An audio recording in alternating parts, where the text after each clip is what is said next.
Hey guys, we're taking a look at my Harpie deck today. So Harpies are one of the oldest archetypes in the game. They've been around forever, and they've always been about swarming. They're one of these archetypes that their main goal really hasn't changed. It's always been about swarming. They've just kind of reinforced that idea over the years, and as they've gotten more support. So in my deck, first off, I have 3 Harpie Channeler. Really amazing card, allowing you to swarm very easily. Also allowing you to do 7-star XYZs very easily. Very powerful card. And it's also known as Harpie Lady, of course, as most cards in the Harpie Lady archetype are.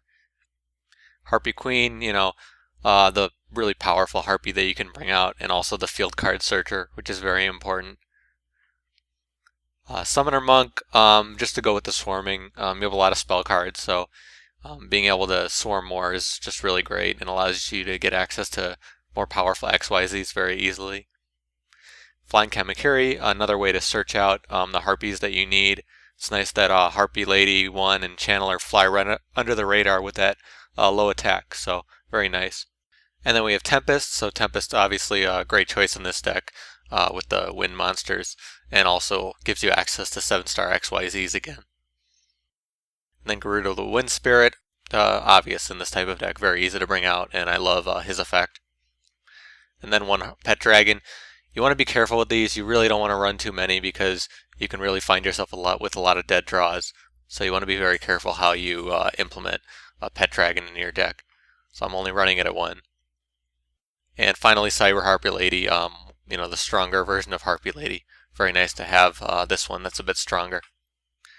So now the spell cards, Hysteric Sign, really amazing card. Gets Elegant Egotist and allows you to get Harpie cards when it gets destroyed.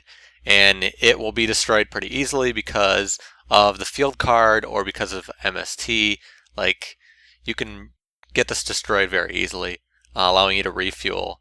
And because of how Harpie Channeler works, it's very nice that you can get cards back, and you'll be able to bring Channeler out and discard and just keep the swarming going, so it just goes really well together. I really like this card. And as I said, MST, nice for Hysteric Sign, also just nice in general to have MST running. Elegant Egotist, obviously for more swarming. And then Harpie's Hunting Ground, so this bumps up your Harpies by a little bit, 200. That's not really the big effect. The big effect is more that it can destroy spells and traps, so it's really great. With all the swarming that you're doing, you can clear your opponent's back row in no time, really, which is one of the true powers of Harpies. It's swarming and destroying spells and traps. And then just staples, Forbidden Lance, Book of Moon, Dark Hole, and Quill Pen. Quill Pen works really well in this type of deck. So for the traps, going to be running 3 Hysteric Party. Why not? Great card, allowing you to have another way to swarm. The countless ways to swarm in this deck are insane. And then a bunch of staple traps.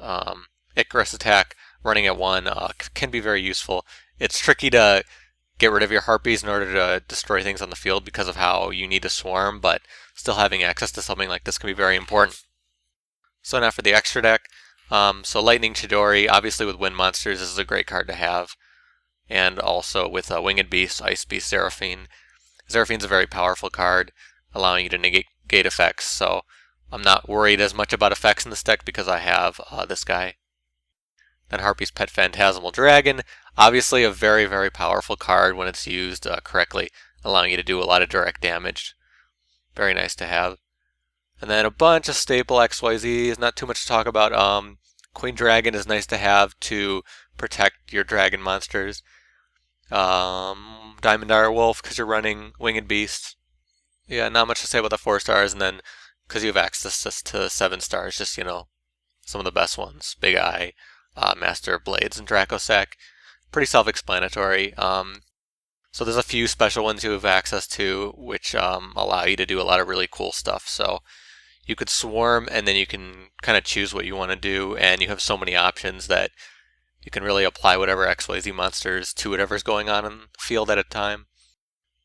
And again, you're swarming so much that this is going to be so easy to do. So it's not really a big deal getting these guys out. So not too much overall to say. Harpie deck's pretty simple. I really like the idea of still using one after all this time. I think a Harpie deck's the first deck I ever made. So I wanted to update mine, kind of make a new version that fit more into the swarming type. There's a lot of different ways you can run Harpies. You can run Dark some more, you can run more Dark monsters. You can run Dancer and Mist Valley field card to do some crazy stuff. You can run the more traditional Harpies, which is kind of like this, which is more based on just using Channeler and Hunting Ground and stuff like that. But if you guys have your own Harpie deck, regardless of what type of Harpie deck it is, I'd love to see what you guys have in the comments below. You can also post suggestions, talk about my deck, anything like that. If you like this video, you can subscribe or hit the like button. I'd really appreciate it. You get to see all my stuff firsthand. You can also follow me on Twitter at Remster101. You can see that right on the bottom left. You can tweet me, talk to me. Twitter's usually the best way to contact me. But thank you guys for watching. I will see you later.